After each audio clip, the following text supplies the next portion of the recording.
What's up YouTube? Nathan B Tech here. We're back here for another video.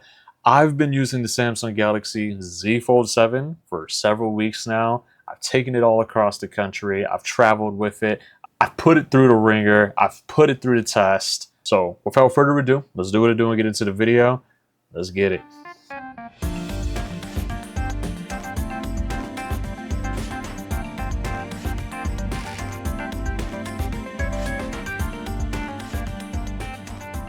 Full disclaimer, I do want to mention I do have a O snap on. Totally not sponsored, but all of my B-film shots are going to have this on the back. So if it does irritate you, please don't be upset. It's just I don't like wearing cases, and this is what I use as a substitute. So sorry if it irritates you that this is going to be in every shot.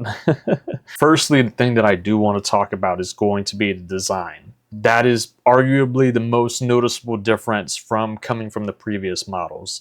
Samsung has listened to consumer feedback. Over time, they've tried shrinking the bezels down to give us a wider outer display. However, that just didn't cut it, you know. Ultimately, everyone was asking for a wider display, including myself. And as someone who has a big thumb and that small screen for keyboard purposes, it was torture. I know a lot of people that strictly just used it in open screen mode at all times and completely disregarded the cover screen because it just wasn't functional for a lot of people. However, I am pleased to say they have finally made it a wide cover display.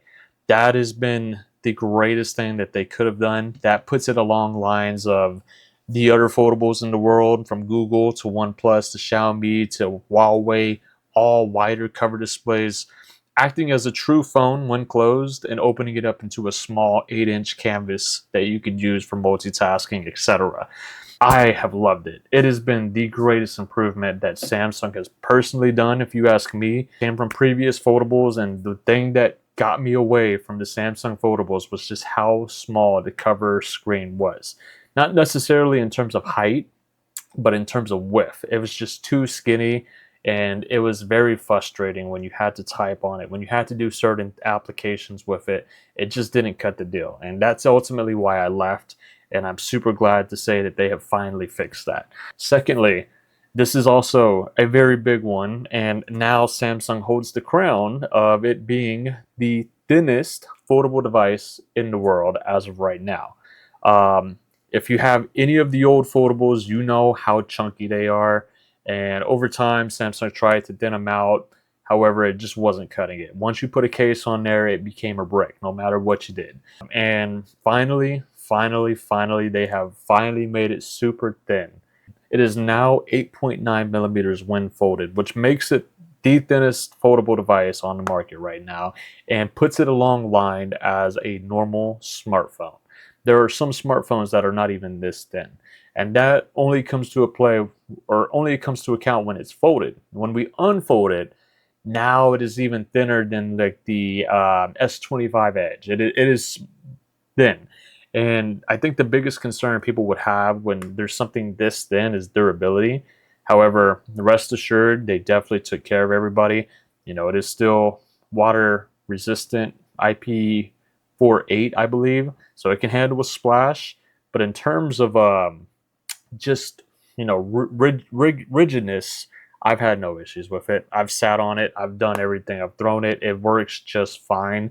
Their hinge locks it into place, so you can't really bend it the other way, for reference. And on the actual screen, it actually has been upgraded. And Samsung didn't necessarily talk about it, but all of the previous foldables have been a 200,000 folds, which would be a minimum of 5 years.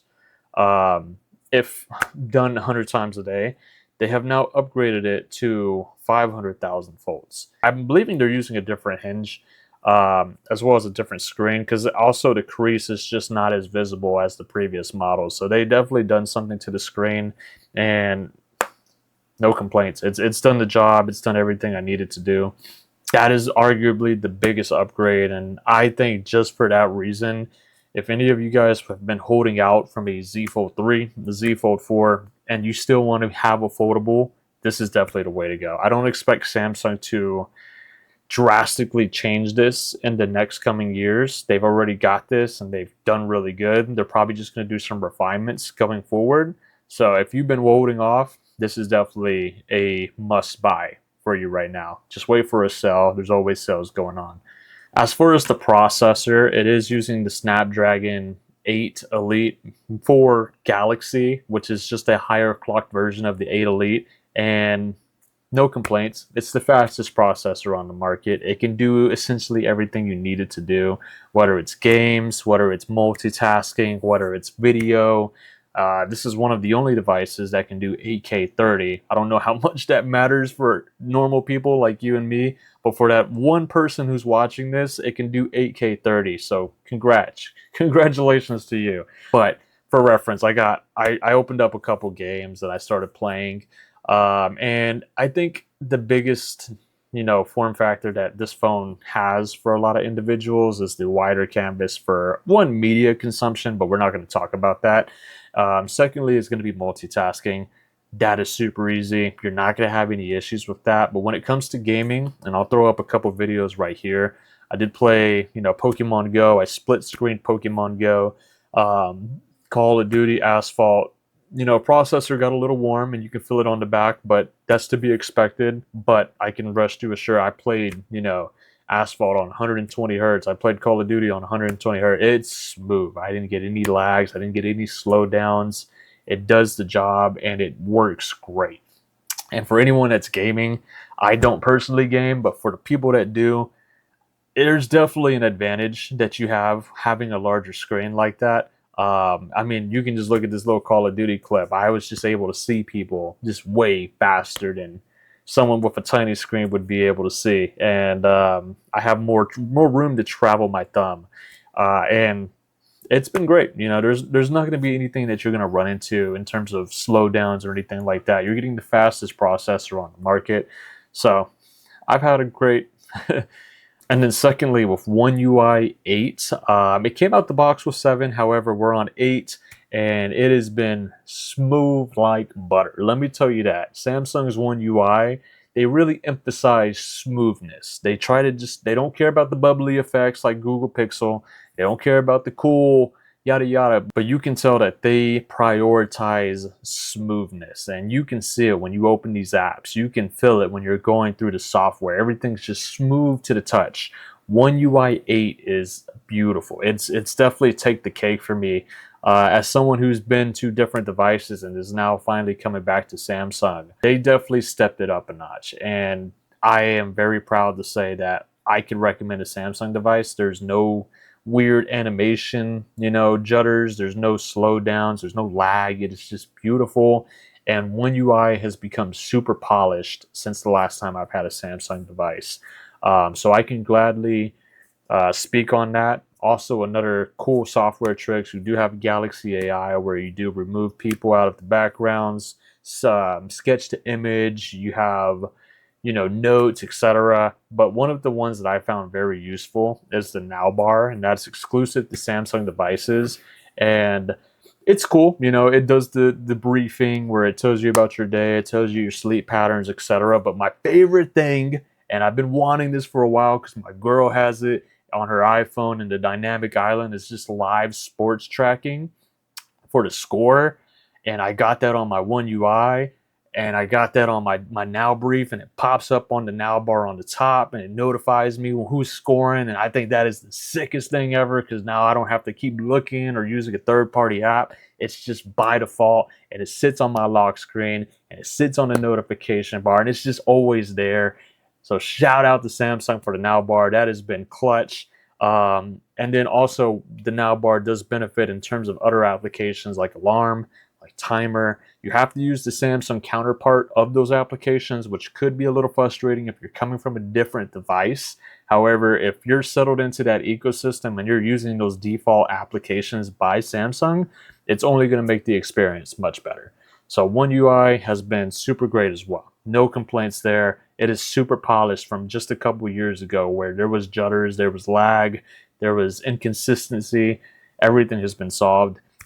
And from the looks of it, it's only going to get better. I've seen a little bit of leaks on One UI 8.5. And let me tell you something, it looks good, man. I might have to stay with Samsung. But we'll see what that Pixel 10 Pro Fold has to offer. We'll see about that. But To summarize, performance has been great. Software has been even greater. It has been a great experience. I came in with low expectations, and I am glad to say that I was wrong. And then lastly, what I want to talk about is the camera. One of the also huge upgrades coming from the previous Z Folds, for the most part, they've all had a 50 megapixel camera. They were using the same camera array as the 24s and 25s of the world. However, now it is using the 200 megapixel sensor, just like how it's on the Ultra. So now it is one out of the 3 phones that Samsung incorporates that 200 megapixel sensor in. I'm gonna be honest with you guys. I don't really care about the whole megapixel race. I know about cameras. I'm using a 12 megapixel to film this, so I don't really care about how high the megapixels are. I just care about how good the photos come out with that post processing. And to summarize it, Samsung has got it great. Their color temperature, it's typically a little bit more vibrant. However, I have no issues with that. You know, going back in your memories and you want to see something with more vibrancy in the way that you perceived it in your head, things look great. There's been no issues with the camera. Everything was smooth. I know Samsung has always had a shutter problem where things are delayed, but never had that issue. You know, like I took it out at nighttime in Chicago. Here's a couple pics. Highlights are good. You know, high dynamic range is great.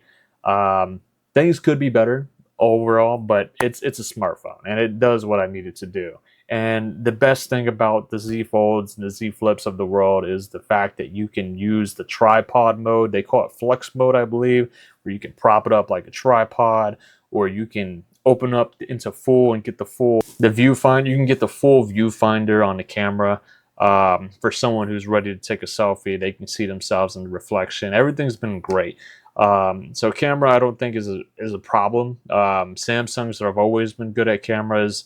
Videos, I did a couple videos on there, and I had no problem with videos neither. So just to keep it a buck with you guys, I'm not going to go into detail. You already know the specs. I think the camera's good. It works good. It does good. If you've been holding off on a Z Fold 3, 4, or 5, I think this is definitely the one to upgrade for.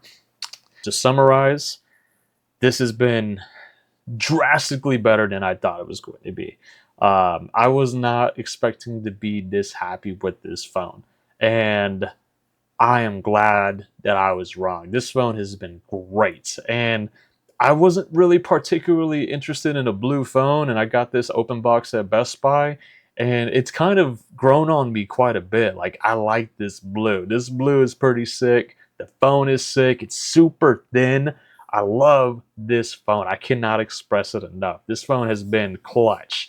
Um, so like I said, this is a thumbs up. And like I said, if you're holding off or you have an older phone and you've been on that, let me check the foldable race, this is your sign of buying this phone, because this is what people need to be doing. Like, Samsung's finally upgraded their device and they've finally innovated. So you need to put your money where your mouth is and pay the money for this, because if they don't get any buyers, then they're just going to go back to being stale again. So put your money where your mouth is. Buy this phone. Not sponsored. I just love this phone.